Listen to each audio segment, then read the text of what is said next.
தங்கராஜ் ரேவதி கிட்ட பேசுறாரு. ரேவதி, இன்னைக்கு நான் எவ்வளவு சந்தோஷமா இருக்கேன்னு தெரியுமா? என் மனசுல இருந்த ஒரு பெரிய பாரமே இறங்கின மாதிரி இருக்கு. ஏங்க, என்னாச்சு? இன்னைக்கு என்ன விசேஷம்? வழக்கமா லேட்டா வருவீங்க, இன்னைக்கு ரொம்ப சீக்கிரம் வீட்டுக்கு வந்துட்டீங்க. முகத்துல அப்படி ஒரு சந்தோஷம். என்ன விஷயம்னு கேக்குறாங்க. இன்னைக்கு உன் வீட்டு பக்கமா போயிருந்தேன். அங்க நடந்த கூத்த நீ பாத்திருக்கணும்.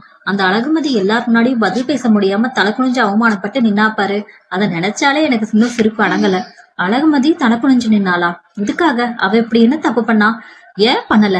என்கிட்ட அவ எப்படி கண்ணா பின்னான்னு பேசி, அதே மாதிரி இன்னைக்கு உங்க அப்பா கிட்டயும் அம்மா கிட்டயும் எல்லார்கிட்டயும் தேவையில்லாம வாயை கொடுத்து பேசி பெரிய பிரச்சனையை இழுத்து விட்டுட்டா. அவ பண்ணின விஷயத்தால சுரேஷ் அவன் மேல செம கடுப்புல இருக்கான்.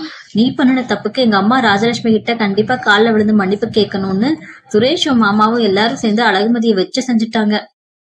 அங்க அவ்வளவு நடந்திருக்கு. இதையெல்லாம் பாத்துக்கிட்டு எப்படி நீங்க சும்மா வந்தீங்க? உங்களால எப்படி அமைதியா இருக்க முடிஞ்சது? நான் ஏன் அமைதியா வரணும்? நான் அங்க போய் அழகுமதிக்கு 4 நல்ல வார்த்தை புத்தி சொல்லிட்டு வந்தேன். அதான் என் மனசுக்கு அவ்வளவு திருப்தியா இருக்கு. அன்னைக்கு அவ வீட்டுக்கு நான் போனப்ப என்ன மதிக்காம என்னவெல்லாம் பேசினா. நீயும் அவளுக்கு சப்போர்ட் பண்ணி என்னை அசிங்கப்படுத்தினீல. ஆனா இன்னைக்கு பாத்தியா, அவளுக்கு சப்போர்ட் பண்ண அந்த வீட்டுல ஒரு பய கூட இல்ல. இதை விட எனக்கு வேற என்ன வேணும்? அது மட்டும் இல்ல, இன்னைக்கு அழகுமதியோட அம்மாவும் அப்பாவும் சுரேஷ் வீட்டுக்கு வந்திருந்தாங்க.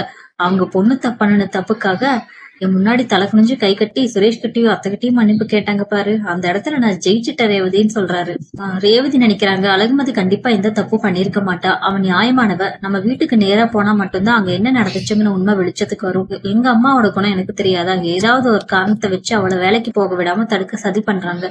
சுரேஷ் அந்த பொண்ணு புரிஞ்சுக்காம இப்படி கோபப்படுறானே, அவனோட வாழ்க்கை வீணா போயிருமே. தங்கராஜ் என்னதான் என்ன உங்க வீட்டுக்கு போக கூடாதுன்னு தடுத்தாலும், அழகுமதிக்கு சப்போர்ட் பண்ணக்கூடாதுன்னு மிரட்டினாலும், இந்த விஷயத்துல அவர் பேச்சு நான் கேட்கவே மாட்டேன். சுரேஷ் உண்மையை புரிய வச்சே தீருவேன். அழகுமதி எவ்வளவு நல்ல பொண்ணு. இந்த ஒட்டுமொத்த பிரச்சனைக்கு காரணம் எங்க அம்மாவும் அவங்க பேச்சும் தான். நிறைவதி, அங்க சமையலறையில் நின்று என்ன யோசிச்சுட்டு இருக்க? புருஷன் வீட்டுக்கு வந்திருக்கேன், சாப்பாடு எடுத்து வைக்கணுங்கிற என்ன இருக்கா இல்லையா? நம்ம வீட்டு வேலையை பாரு, புரியுதா? சரிங்க, இதோ சாப்பாடு எடுத்து வைக்கிறேன். ரேவதி அவங்க அத்தை கிட்ட, நான் எங்க அம்மா வீட்டுக்கு போயிட்டு வரேன், ஒரு அவசர வேலை, உங்ககிட்ட சொல்லிட்டு போறேன், நான் சீக்கிரமா வந்துருவேன். நீ தங்கராஜ் கிட்ட சொல்லாம மறுபடியும் உங்க வீட்டுக்கு போறது சரியில்லை ரேவதி.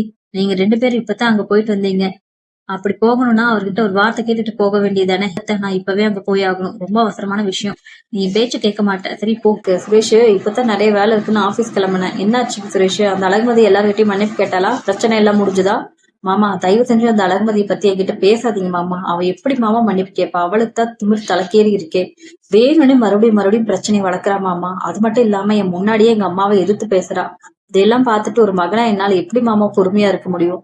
அதான் நான் இனிமே அழகுமதி நம்ம வீட்டுக்குள்ள இருக்கவே கூடாதுன்னு தெளிவா சொல்லிட்டேன்.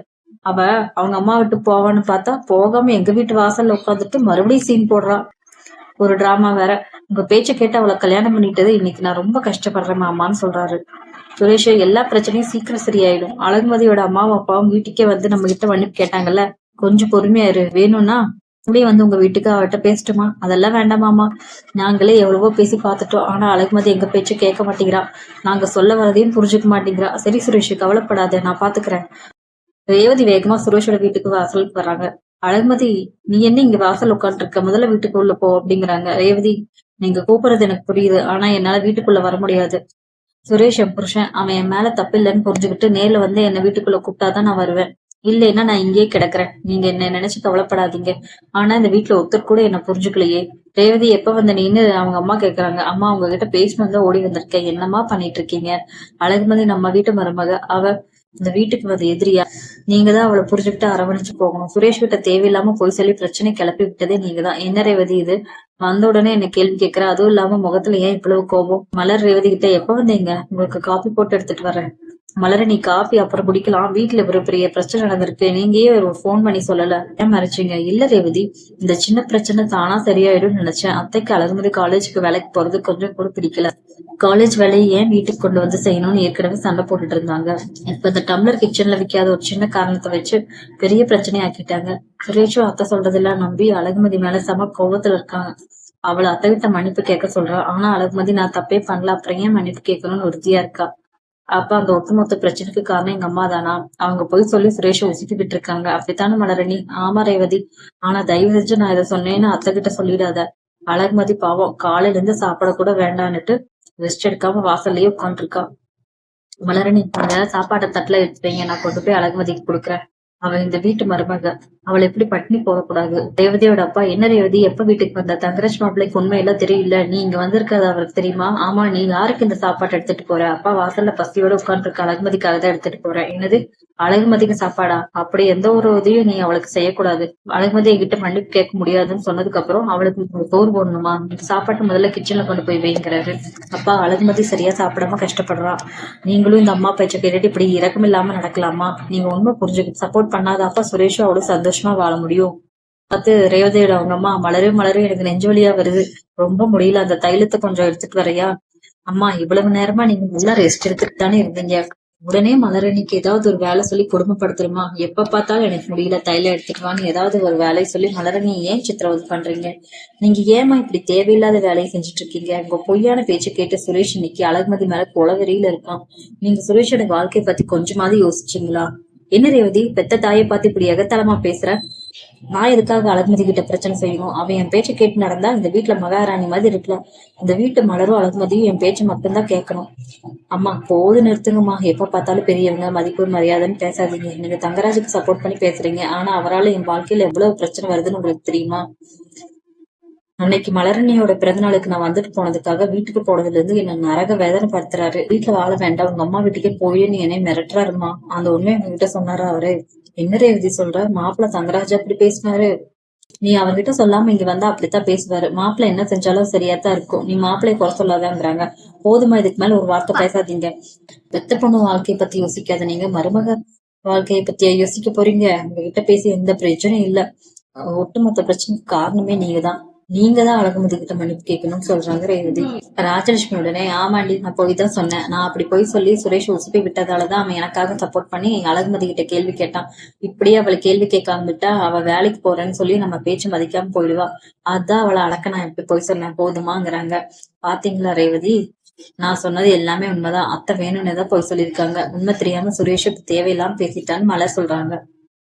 அதுக்கு அவங்க மாமா, இல்ல ரேவதி, நாங்க இப்படி செய்யலைன்னா அவ காலேஜ் வேலைக்கு வீட்டுக்குள்ள கொண்டு வந்து செஞ்சுக்கிட்டு நாங்க சொல்ற இந்த வேலையை செய்ய மாட்டா. அப்பா, அவ எதுக்கு நீங்க சொல்ற வேலை எல்லாத்தையும் செய்யணும்? அவ இந்த வீட்டு மருமக, வேலைக்காரி இல்ல. என்ன வேலைக்கு போக விடாம தடுத்து இன்னைக்கு தங்கராஜ் வீட்டுல படுத்துற கஷ்டம் எனக்கு மட்டும்தான் தெரியும். என்னாலுமே என் தம்பி பொண்டாட்டிக்கு வரக்கூடாதுப்பா. அம்மா, நீங்க பேசாம அழகுமதி கிட்ட மன்னிப்பு கேளுங்க. அப்பதான் சுரேஷோட வாழ்க்கை நல்லா இருக்கும். சுரேஷ் திடீர்னு வீட்டுக்குள்ள வராரு. என்னது இது, நீங்க என்ன சத்தம் பாத்தீங்களாம்மா? அந்த அழகுமதி வேணும்னே நம்ம குடும்பத்துல பிரச்சனை செய்யணுங்கிறதுக்காக வாசல் உட்காந்து நாடகம் ஆடுறா. நீங்க யாரும் அவளை வீட்டுக்குள்ள கூப்பிட கூடாது. அவளும் வரணும்னா அவ வேணா அவங்க அம்மா வீட்டுக்கு போகட்டும்னு சொல்றாரு. என்ன சுரேஷ் இப்படி பேசுற? உனக்கு கொஞ்சமாவது அறிவு இருக்கா? புருஷனாக நீ உன் பொண்டாட்டிக்கு சப்போர்ட் பண்ணலைன்னா வீட்டுல அவளுக்கு யார் மதிப்பு கொடுப்பா? நான் என் புருஷன் வீட்டுல படுற கஷ்டம் எனக்குதான் தெரியும். ஆனா அழகுமதி நல்லா படிச்சு வேலைக்கு போற பொண்ணு. அவளை நீ இப்படி சித்திரவதை பண்ணனா நான் தனியாவே வாழ்ந்துக்கிறேன்னு கிளம்பி போயிட்டா அப்புறம் வாழ்க்கையை நினைச்சு நீதான் வருத்தப்படுவ சுரேஷ். ரேவதிக்கா, என்ன பாத்துக்க நீங்க எல்லாரும் இருக்கீங்க. அழகுமதி இந்த வீட்டுக்கு வந்ததுக்கு அப்புறம் தான் பிரச்சனையே வருது.